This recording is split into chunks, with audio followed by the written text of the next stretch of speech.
You should take advice from someone who struggled with something and has gotten better or found a way to improve upon it, rather than someone who has always had it so easy.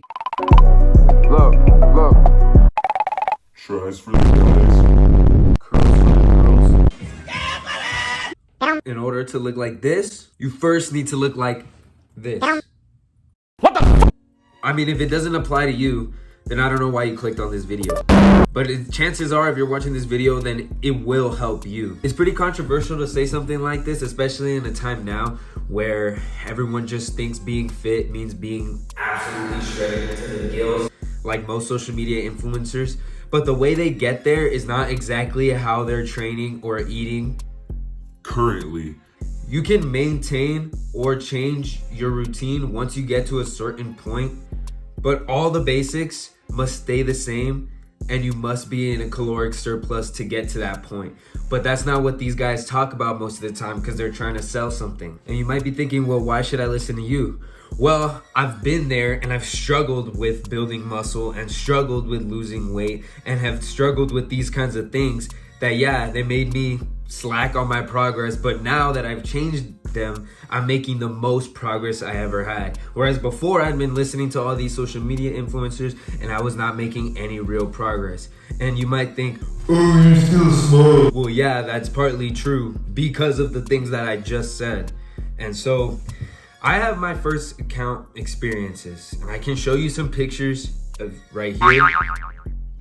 I've been lifting weights for about 2 years consistently, but I feel like I've really only made about a year's progress, because the first year of training, I was trying to do what all these social media influencers said, which is get lean or main gain or recomp or cut first and then bulk and stuff like that. And it really just left me spinning my wheels, not really making any progress during that first year. During the second year, I changed, contradicting my plan to what most social media influencers says. 6 days a week, push, pull, legs, bro. And being in a caloric surplus of only about 200 calories, or main gaining, eating the same amount of calories and training to hopefully stay lean and grow, or even trying to lose fat and build muscle. But the reality of this is that that's not gonna be the case for 99% of people. And yeah, the social media influencers online will say something like that, but the reason that they're famous is because they're a 1 in a million case of where that kind of thing works. And what gets clicks? Saying that you can lose fat and build muscle to get to where you need to be. So the toned look is what most people want when they start going to the gym. And that might change that later on. Change with me, obviously. My standards for what I want to look like have changed. But what most people are looking for is toned. And with that, they think, oh, that means being shredded or just looking a little bit more defined, but not necessarily bigger. But the truth is that to get to that point, you have to go through a time of looking something more like this. Hell no, man.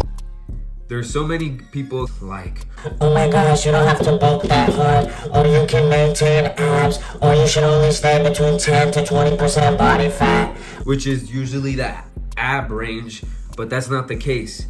Because if anything, I feel like once the abs start to dissipate, then you only focus on training, as opposed to, oh my gosh, I'm bulking and now my abs are going away. When that really doesn't matter.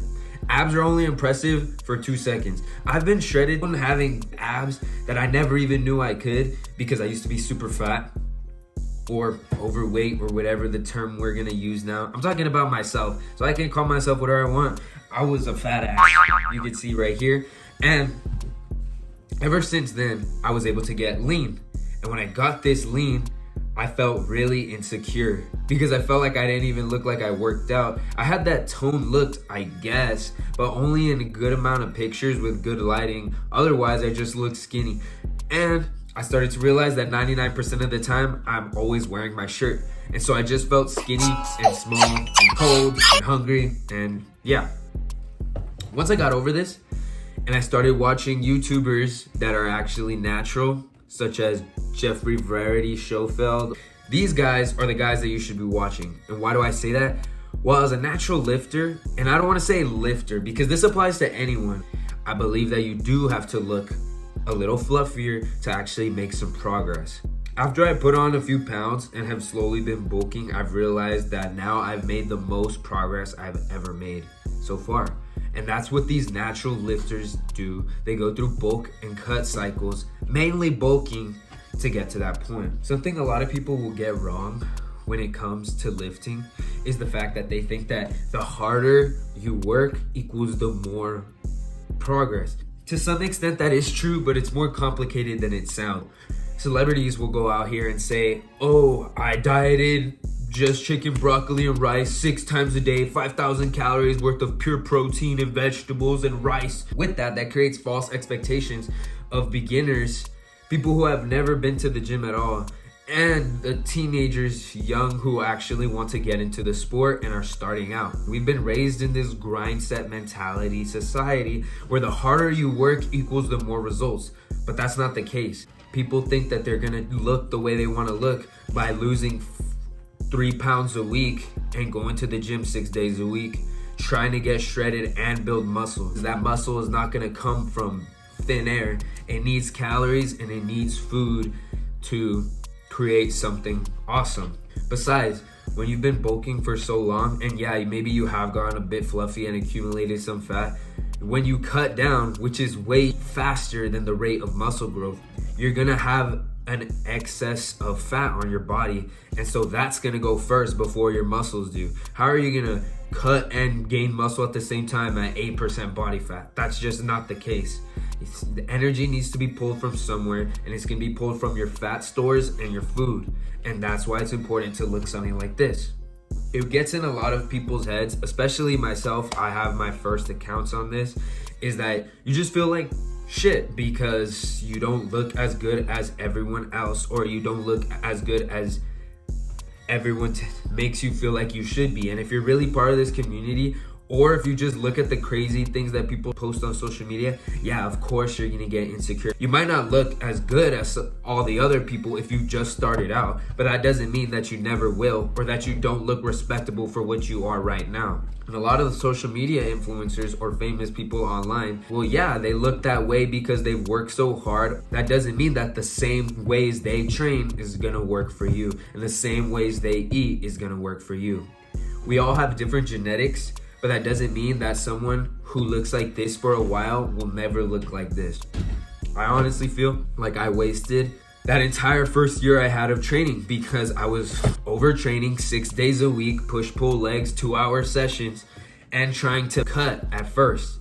And then after that, I got an eating disorder where I would binge eat all the time, and I gained like 20 pounds in a month and then gained 5 pounds over the course of the next 8 months. And so yeah, I overbulked and I put on way too much fat, and then consequently after that I cut really fast in 2.5 months, and I looked decent. I looked what some might say is what they want to look like when they first start going to the gym. But this is something respectable, but it is not what could be achieved if you do everything right. And this is why I'm here and I'm gonna keep posting, because I wish that when I was young, when I first started about 2 years ago, I had someone here to tell me how to do everything the right way. When I first started out 2 years ago, I started watching the unnatural lifters, taking their advice. And the problem with that is that they are in a whole different ballgame than someone like me or you. They're in a completely different ballgame because they're using chemical assistance. The only way you're gonna make real progress is if you start following what other natural lifters do. Look at Sebum and his type of workouts that he does. And so they try to mimic that. How is someone who is just starting out gonna be able to replicate what a 4-time Mr. Olympia winner and richness, which means that he can afford the best kind of recovery, the best kind of foods, the best kind of cupping, whatever bodybuilders are doing to recover faster? How are they gonna simulate that? Especially when they don't even know how to do the lifts yet. It's gonna lead to overtraining, or it's just not gonna be that productive. Most people are not gonna be able to execute a push-pull leg split with the proper recovery. People are gonna work harder instead of working smarter and being able to recover.